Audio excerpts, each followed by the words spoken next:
The smell of pine and cinnamon hit me the moment I stepped through the double doors of Westfield Academy. 23 years later, and they still used the same holiday decorations, garland wrapped around the banisters, a towering Christmas tree in the atrium, and that ridiculous mechanical Santa that waved at visitors. Some things never change. Including, I suspected, Marcus Wellington. I smoothed down the lapel of my tailored suit and checked my watch. 2 hours until the winter alumni address, the crown jewel of Westfield's holiday celebration, where they paraded their most successful graduates before potential donors. This year they'd chosen me, Dr. Eliza Chen, Harvard psychology professor and best-selling author on educational trauma. The irony wasn't lost on me. Dr. Chen, we are so honored you accepted our invitation. Headmaster Pearson hurried toward me, hand outstretched. His smile seemed genuine, which meant he had no idea why I was really here. The honor is mine, I lied, shaking his hand. I've been following Westfield's achievements closely. Wonderful. There's someone who's been especially eager to see you. Marcus Wellington is still head of our debate program. 35 years and counting. He was thrilled to hear you were returning. My stomach clenched. I can't wait to see him. I'd rehearsed those words in my mirror for months, practiced keeping my voice steady when speaking his name. Marcus Wellington, the man who'd made me a champion debater while systematically destroying my self-worth. The teacher parents fought to get their children assigned to, never knowing what happened behind closed doors. He's in the faculty lounge. Shall I take you there before your speech prep? Actually, I'd like to revisit some old classrooms first, if that's all right. For nostalgia's sake. Of course. The debate room is exactly where it's always been. As I walked the familiar hallway, each step felt heavier. I passed trophy cases filled with debate trophies, many that I'd helped win, and photographs of victorious teams. My eyes found my 17-year-old self in one photo, standing rigidly beside Wellington, his hand gripping my shoulder. The camera hadn't captured how his fingers were digging into my collarbone, punishing me for missing a rebuttal in the final round. The debate classroom door was open. I paused in the doorway, taking in the room where I'd spent countless after-school hours and weekends. The long tables arranged in the same configuration, the walls covered in persuasive techniques posters, the whiteboard where Wellington would write failures in red marker, listing students' names beneath when they disappointed him. Hello? I jumped at the voice behind me. A young woman, perhaps a junior or senior, stood in the hallway. Sorry, I was just remembering. I smiled. I'm an alumna. I debated here. Her eyes widened. Are you Dr. Chen? The commencement speaker. I am. I'm Emma. I'm on the debate team. Her voice dropped slightly. Coach Wellington mentioned you'd be visiting. Something in her tone made me pause. How long have you been on the team? 3 years. And how do you find it? Emma glanced over her shoulder, then back at me. It's challenging. Coach Wellington pushes us to excel. The careful word choice. The quick check to ensure no one was listening. I recognized it all. Emma, would you mind showing me around the new media center I've heard about? I'd love to see how the school has evolved. Away from the debate room in the empty library, Emma's shoulders relaxed slightly. He talks about you all the time, she said quietly. You're his greatest success story. The proof his methods work. I felt a cold wave wash over me. His methods. Emma nodded, looking down. The sessions.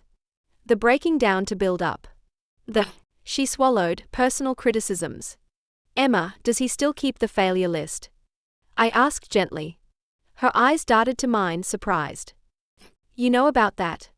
I was on it more times than I can count. He says it's motivation. That we need to confront our weaknesses. She hesitated. Last month, Jaden Thompson missed a tournament because his mom was in the hospital. Coach called him a worthless commitment phobe in front of everyone and put him on the list for 2 weeks. Jaden hasn't been back since. My pulse quickened. Has anyone reported this behavior? Emma gave a hollow laugh. To who? Coach Wellington is Westfield royalty. Every administrator attended his Christmas party last weekend. Besides, he's careful about witnesses. Not always careful enough, I said, reaching into my bag and pulling out a small recorder. Emma, I need to tell you why I'm really here. An hour later, I stood in the wings of the auditorium, listening to Headmaster Pearson introduce me. The graduating class, faculty, board members, and wealthy donors filled the seats. In the front row, Marcus Wellington sat with perfect posture, his silver hair immaculately styled, wearing the same smug expression I remembered. Author of Educational Trauma, The Hidden Epidemic, please welcome distinguished alumna, Dr. Eliza Chen. Applause filled the room as I walked to the podium. Wellington's clapping seemed the most enthusiastic of all. Thank you, Headmaster Pearson. It's surreal to be standing on this stage again after all these years. I paused, scanning the audience. When I was invited to speak about my journey since Westfield, I initially planned to decline. Not because I'm busy, though I am, but because returning to this building brings back memories I've spent years in therapy processing. A subtle shift rippled through the audience. Wellington's smile faltered slightly. Westfield Academy prides itself on excellence, on pushing students to achieve their potential. Most of you are here tonight because you believe in that mission. I'm here because I believe some methods of achieving excellence cause irreparable harm. Wellington was no longer smiling. Good. At 17, I was Westfield's star debater. I won national championships and secured my acceptance to Princeton. From the outside, I was the perfect success story. What no one saw was that I was also self-harming, had developed an eating disorder, and was contemplating suicide. The room went utterly silent. You see, my debate coach had convinced me I was worthless as a human being unless I won. That my intelligence was my only value. That emotions made me weak and weakness deserved punishment. For 3 years, I endured what I now recognize as psychological abuse disguised as tough coaching. Wellington stood abruptly. This is outrageous. Headmaster, Please sit down, Coach Wellington. I've been invited to speak and I'm not finished. I turned to the stunned headmaster. I'm not here to reminisce. I'm here because last month, a former Westfield debate student named Tyler Brooks died by suicide. Gasps echoed through the auditorium. Tyler had graduated just 2 years ago. His parents contacted me after reading my book, wondering if his experiences on the debate team contributed to his depression. What they described was identical to what I'd endured: public humiliation, isolation tactics, manipulation, and emotional abuse. As I investigated further, I discovered this wasn't coincidence. I clicked a button on my laptop and the screen behind me displayed a slide. Over the past 20 years, 3 former Westfield debate students have attempted suicide. 17 have been diagnosed with anxiety disorders, depression, or PTSD. 24 report lasting impact on their ability to form healthy relationships. Wellington was on his feet again. This is slander. These students were mentally weak to begin with. That reaction, I said calmly, pointing to Wellington, is precisely the problem. Coach Wellington doesn't see students as developing humans. He sees them as performance machines. When they break under his methods, he blames their weakness, not his approach.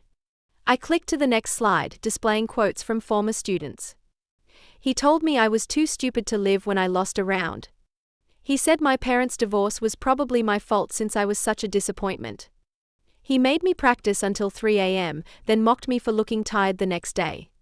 The quotes filled the screen, too many to read all at once. Current students in the audience had begun to cry. This isn't tough love. It's abuse.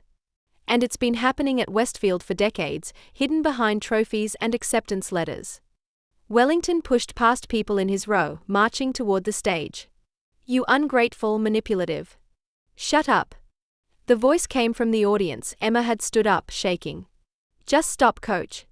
Everyone knows it's true. Other debate students began standing. Then alumni. One by one, like a wave spreading through the auditorium. I didn't come here just to expose past harm, I continued, my voice steady despite my racing heart. I came with evidence. I played the first audio clip, Wellington berating a student in terms no educator should ever use. Then another. And another. Recordings spanning years that former students had provided, culminating in what Emma had helped me capture that very afternoon. Wellington lunged for the stage, but 2 board members intercepted him. You'll regret this, he snarled at me. You're nothing without me. Nothing. I leaned into the microphone. That's where you're wrong, coach. I became something despite you, not because of you. And I'm not alone. The screen changed to show photographs of successful former debate students who had contributed testimonies. Lawyers, doctors, business leaders, all united in breaking their silence. Westfield Academy has two choices tonight, I said, addressing the board members directly. Continue enabling abuse in the pursuit of prestige or commit to excellence without trauma. I've prepared a comprehensive report for each board member detailing the pattern of abuse and its consequences. I've also prepared a press release that will go out tomorrow morning, either celebrating Westfield's commitment to reform or exposing its complicity. Wellington was being escorted from the room, still shouting. The headmaster looked shell-shocked. For the current students affected, I've established a therapy fund. For the faculty, I've developed training on coaching methods that achieve excellence without causing harm. And for the alumni still carrying these wounds, I've created a support network. I paused, looking out at the stunned faces. 23 years ago, Marcus Wellington told me I was nothing. That no one would believe me over him. Tonight proves he was wrong. To every student who has suffered under abusive teaching disguised as high standards, you are not alone, you are not weak, and you deserve better. 6 months later, I returned to Westfield for a different kind of ceremony. The debate program had been completely restructured. Wellington had been terminated and was facing an investigation by the Education Board. The therapy fund was helping dozens of current and former students. As I cut the ribbon on the new Student Wellbeing Center, I caught Emma's eye in the crowd. She was smiling, really smiling, for the first time since I'd met her. This center stands as a promise, I told the gathered community.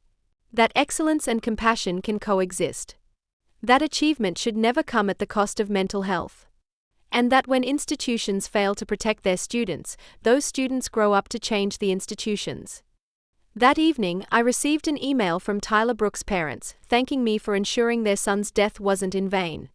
Attached was a photo of Tyler in his debate uniform, looking so young, so full of potential. I thought about my 17-year-old self, standing rigidly in that trophy case photo, Wellington's hand digging into my shoulder. For her, for Tyler, for Emma, for all of us who had survived Wellington's coaching, this victory wasn't about revenge. It was about justice. About ensuring no future student would ever believe they were nothing. As I closed my laptop, my phone buzzed with a text from Emma. Debate meeting was actually fun today. We are going to nationals. Wish you could see us. I smiled and typed back, I'll be there. Front row. Some things do change after all. If you enjoyed this journey of justice and healing, please subscribe for more powerful stories of transformation and redemption.